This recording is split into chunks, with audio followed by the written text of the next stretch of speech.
check this out. We have 8 units inside of here. We have 4 downstairs and we have 4 upstairs that are exactly the same. Sure. Okay, so I want to show you the actual building and then we're going to go inside to check it out. So let's check it out. So as you can see, what you want to do when it comes to having an Airbnb is you want to furnish it. Now, what you want to do is you want to have champagne taste, but with a beer budget. Meaning you don't want to get the most expensive things. Sure. Okay, so as you can see here, some of these things are worn out. Now, if you have a mansion, obviously you want to have high-end caliber stuff. But if you're having a building like this, where I would say the average nightly rate for this specific unit is 90 upwards of, let's say, $150. Sure. Varies on seasons.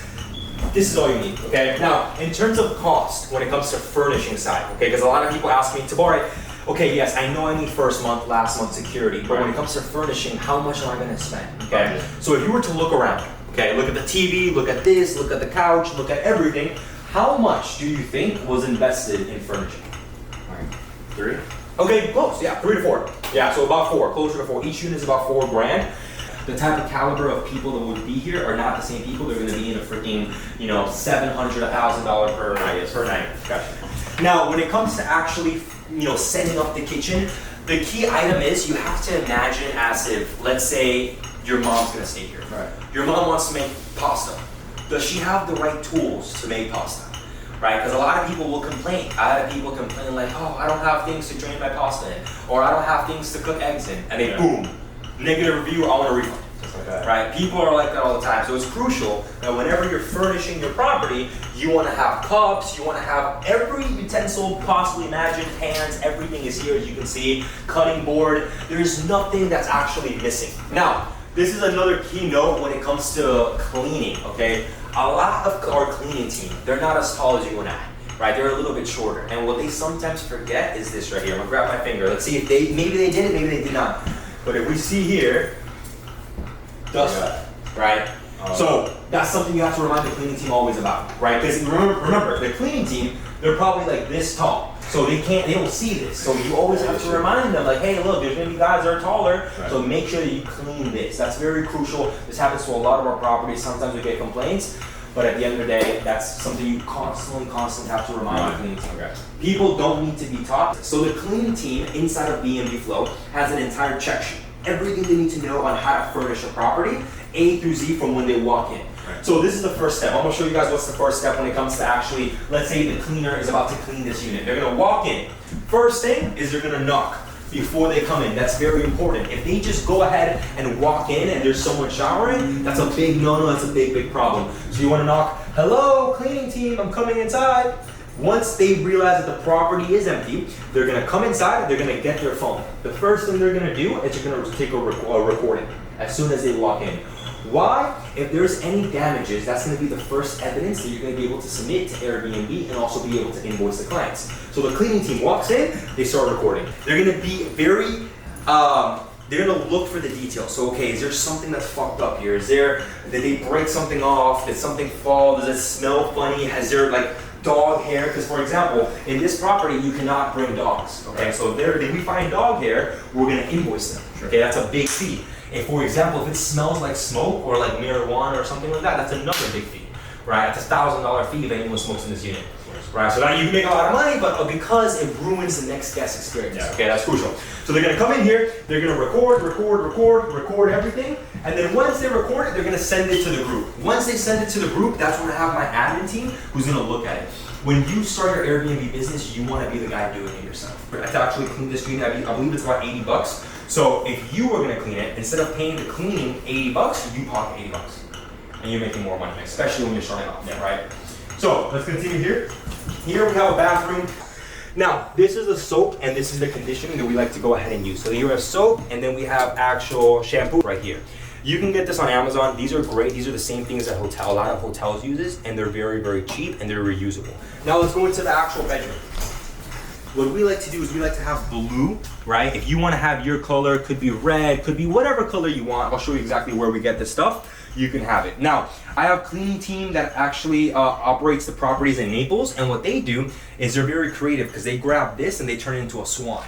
So you can go on YouTube and you can type in how to turn a towel into a swan. I don't know how to do it, but I have an amazing cleaning team that does know how to do it, and they make it look all beautiful. Okay, good. Now, let's go ahead, let's check this out. Obviously, air conditioning, another thing. Right now, it's way too low. Right now, it's at 70, okay? That's gonna run up the electricity bill. I recommend everyone, every single one of Get the you teams turned off. Exactly, they forgot that, right? So that's another thing, right? People need to be reminded more than they need to be taught. So we like to have all of our properties at 75. Gotcha. That's the perfect temperature. That's the standard worldwide cool temperature, okay? Now, when it comes to actually, you have two options. You can buy furniture and consider it an asset, or you can go ahead and rent furniture. They're both good. So if you have any furniture, you can just go ahead, we'll hook you up with some furniture if you want. That's very easy. It doesn't have to be the most elegant furniture. As you can see, this furniture isn't the prettiest, right? But it's perfect for what it does here.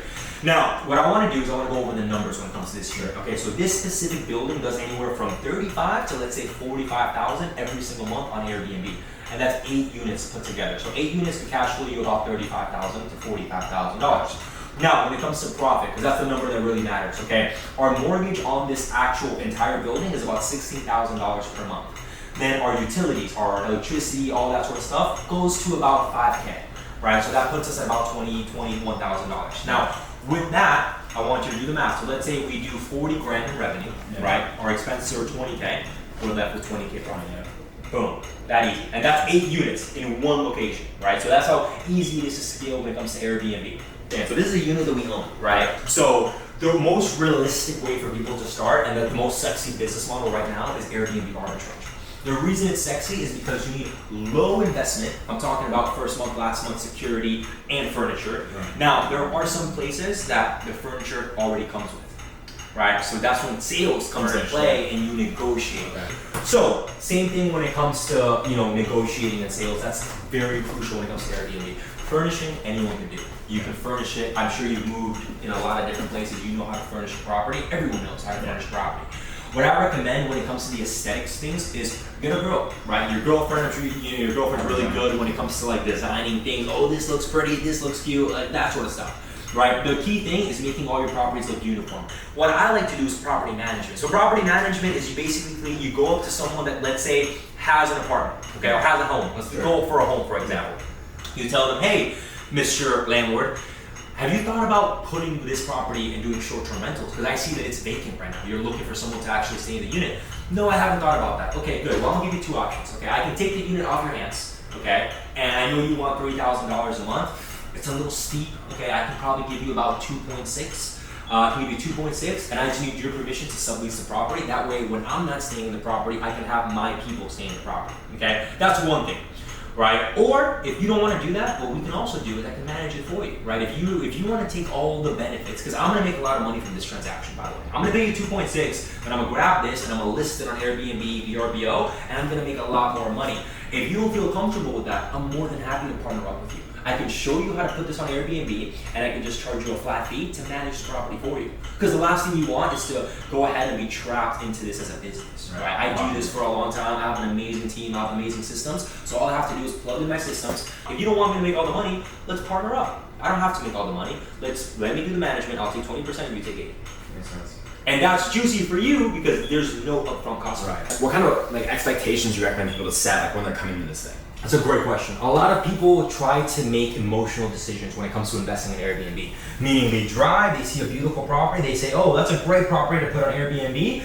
And when they list it on Airbnb, it doesn't get any bookings, nothing happens, and they literally lose all their money. Yeah. So it's very important. It's something that Jay-Z always says, right? Men lie, women lie, numbers don't lie. So whenever you're making an investment, you're investing your hard-earned money, you want to make sure that you're doing market research, number one, making sure that short-term rentals are legal in your actual area. Right. Like for example, right here, this building is located in a zoning restriction that's actually called T4O zoning. So what this allows you to do, it allows you to go ahead and do whatever we want in this specific area. So that's why we're able to do short-term rentals here. If you drive, let's say by Edgewater, there's buildings there that literally say no Airbnb. Never say, when you're reaching out to landlords, and we're gonna get into this in the sales pitch, but you wanna say, hey, are you accepting any corporate leasing right now? Any corporate applications? There's a yes or no, right? If they say yes, great, that's your in. And we're gonna get much more into this in the sales process, right? You're gonna watch the whole entire module 3 when it comes to sales and negotiation and that sort of stuff. But understanding what corporate leasing is, understanding what short-term rental is, understanding what zoning restrictions are, understanding what is the pros and cons, right? And another key thing is a lot of people disregard this because a lot of people are selfish. They think me. I need you to position yourself in the landlord's shoes. So if you're the landlord, You want someone to pay you $2,000 a month and not bother you. Just live there, take care of the property, don't do any damage, and just be chill. So now knowing what the landlord wants, you need to craft your pitch to be able to close the landlord on that. And it runs by itself? Yes, that is the case. But you can't go from learning how to play soccer to acting like Lionel Messi, right? It doesn't work like that. You cannot go from 0 to 100. You have to understand that there's different stages and different phases. So stage 1 is the employee, right? That's why I recommend every single one of my students clean the property yourself. Make the extra bucks now, right? Manage the property yourself. List the property yourself. Talk to the guests yourself so you can understand it, right? That's the employee side. The second side you're going to transition is going to be the business owner, but your profits are also going to decrease. Right, that's very crucial. And then once you go from business owner, then you go to an investor. And the investor is where a lot of people want to get to, right? Because as a business owner, you're still not basically away from the business. You have to manage, you have to look at, you're like a supervisor, you have to check your maintenance team, you have to check your cleaning team, you have to check your admin team, you have to motivate your team, you have to be there for support, you have to pour energy and love and training into them. And then from there, then you transition to an investor, where all your job is okay, this is a cool deal, let me close the deal, here's the money, my team's gonna set it up for you, bam, and you don't do anything. That's where a lot of people, like a lot of coaches sell you that dream, right? Which is doable, it's 100% doable, exactly. But I like being real, right? You have to go through the sequence, through the stages. So the first stage is, you're gonna be an employee of your business. 100%. Then you're going to delegate. You're going to be a business owner, and then you're going to transition to an investor where all you have to do is freaking close deals. Hey, blah, blah, blah. Okay, cool. I'm wiring the money. Great. Send me the contract. Do this. Hey, do this, do that, and you don't have to do anything. The property gets set up for you. That's the beautiful thing about it. Dude, I'm going to tell you a story. So in this specific area, okay, I'm not going to disclose where it's at, right, for security reasons, but it's in an area where there's a lot of attraction all over, but there's also some homelessness that comes to this area.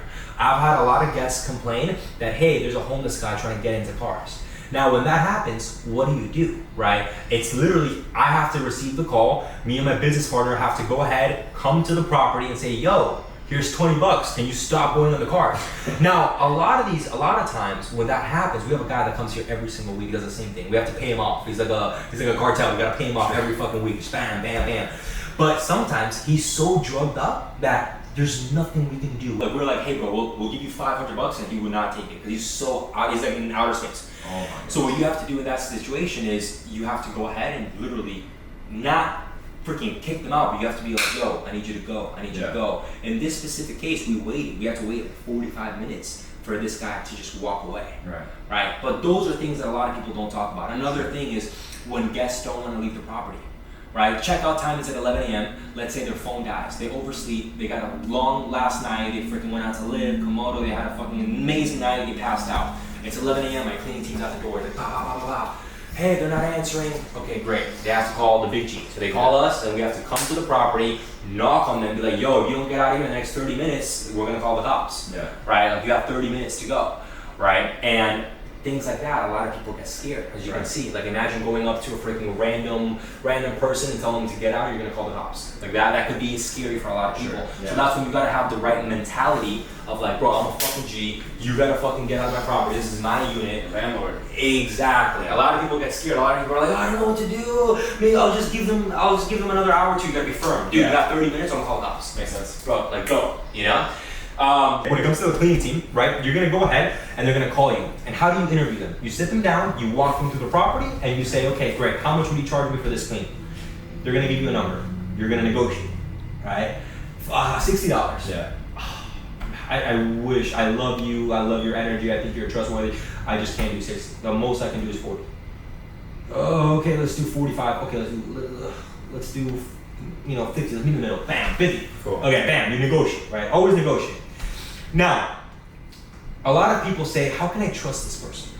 It all goes back to setting expectations. You want to set the right expectations with your cleaning team, which we're going to go much more inside of the modules, inside of the phases. But a little trick that I like to do with my cleaning team, in their first cleaning, I like to set them up. Okay, so I'm going to put a $20 bill, and I'm going to leave it somewhere. Okay, it could be under there. It could very discreet. Okay, it could be like here. I'm gonna leave it there. I'm not gonna say anything. They're gonna clean the property. If they report it back to me, you're a fucking keeper. Keep the 20. If they don't report back to me, I gotta keep on looking. It saves a lot of money. A lot of people. I can't tell you how many 20s I've lost, but it's fucking saved me hundreds and hundreds and hundreds of thousands of dollars. right? So that is crucial. Okay, that is very crucial. I'll save you a lot of money.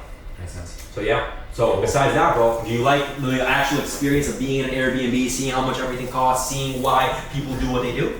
It's starting to come together a lot more now. Just like being here, walking here, opening the doors, seeing how the towel is set up, interior design. That's great. Yeah, bro, this business, I want you to think of this business as a cash flow business. Sure. Right? A lot of people think Airbnb, you're gonna fucking crush it year long. In every business, there's highs, there's lows, there's average seasons. Exactly. Cool. Right? When it comes to Miami, I kind of shared with you those seasons, which obviously the audience has to do market research, and they can get the agents' help to kind of help them when it comes to the seasonalities, because the agents will know. If they're an experienced agent, they'll know, hey, these are the busiest seasons, they're not the busiest, whatever, the whole 9 yards. And also when it comes to the expectations, not just for the cleaning team, but also for you, is there's going to be months you're going to have to put money into the business.